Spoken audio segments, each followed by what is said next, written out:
All right, let's talk about a framework that is an absolute game changer.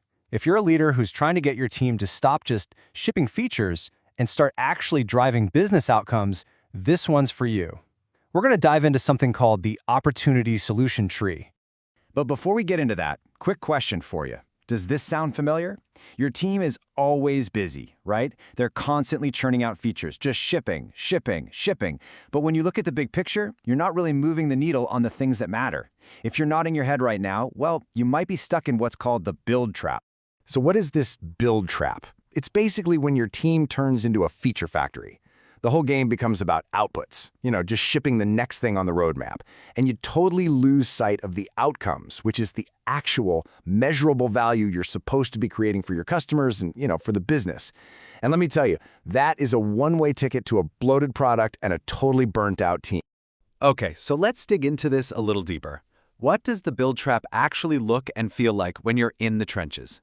So picture this. There's a super efficient engineering team, right? They're working on a SaaS product, their backlog is a mile long, and they are constantly shipping code. But here's the kicker. They look at their main dashboard, and customer retention, totally flat. Hasn't moved an inch. So you've got this team that's working their tails off, but they feel completely demoralized because, well, none of it seems to be making a real difference. And their planning meetings? Oh man, they've just devolved into this battle of opinions. It's basically the loudest person or maybe the most senior person in the room who decides what gets built. There's no clear logic, no real connection back to the actual business goals. That right there, that is the build trap in action. Okay, so how in the world do you get out of this trap? Well, thankfully, there's a framework designed for this exact problem. It comes from the brilliant product discovery coach Teresa Torres, and it's called the opportunity solution tree. The way Teresa Torres describes it is perfect. It's just a simple, visual map. Think of it as a way to chart out all the different paths your team could take to reach a specific goal. And what it does is it replaces those messy, opinion-based arguments with a really structured, customer-focused process. Okay, the real magic of this thing is in its structure. It's like building a tree from the top down. You start with the outcome, that's the root. This is your big, measurable business goal.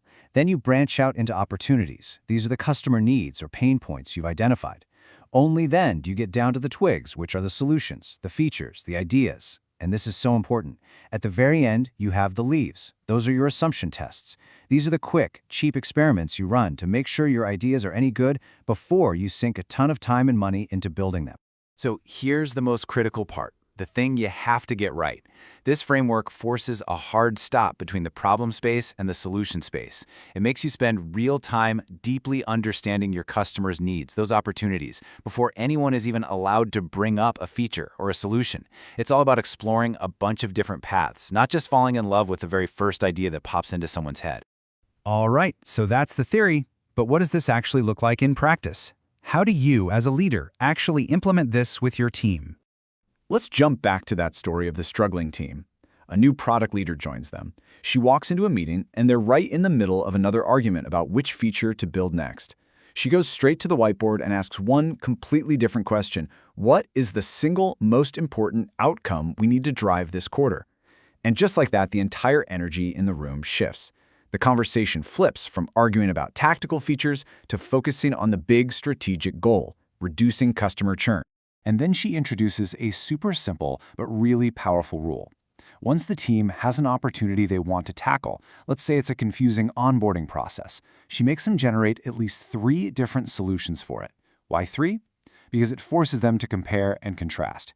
It breaks that bad habit of just grabbing the first idea that sounds good and running with it. Now, for you as a leader, this is where the framework gets really powerful. It's not just about managing your own team better. It's about managing up. This tree is an incredible communication tool for getting your stakeholders, even your C-suite, aligned around creating customer value instead of just hitting deadlines. Think about it. This lets you totally reframe the conversations you have with leadership. You can shift their entire focus from timelines to value.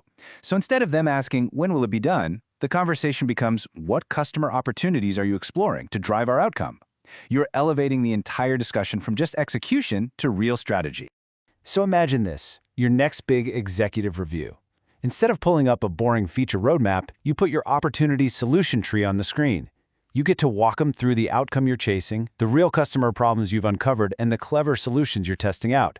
See the difference? You're not just giving a status update. You're telling a strategic story that's completely grounded in what your customers actually need.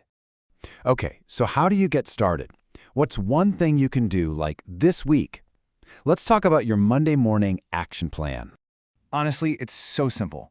Just grab your product trio, your PM, designer, and tech lead, and get in a room with a whiteboard. First step, write your project's main business outcome right at the very top. Then just start brainstorming all the customer needs and pain points you already know about. That's it. Don't even think about solutions yet. Just focus on building out those top 2 layers of your tree. And that brings us to the final question, the one I want to leave you with. Take a really honest look at your current product strategy. Is it just a list of features, a checklist you're working through, or is it a map of customer opportunities you're trying to solve? Because the answer to that question tells you everything.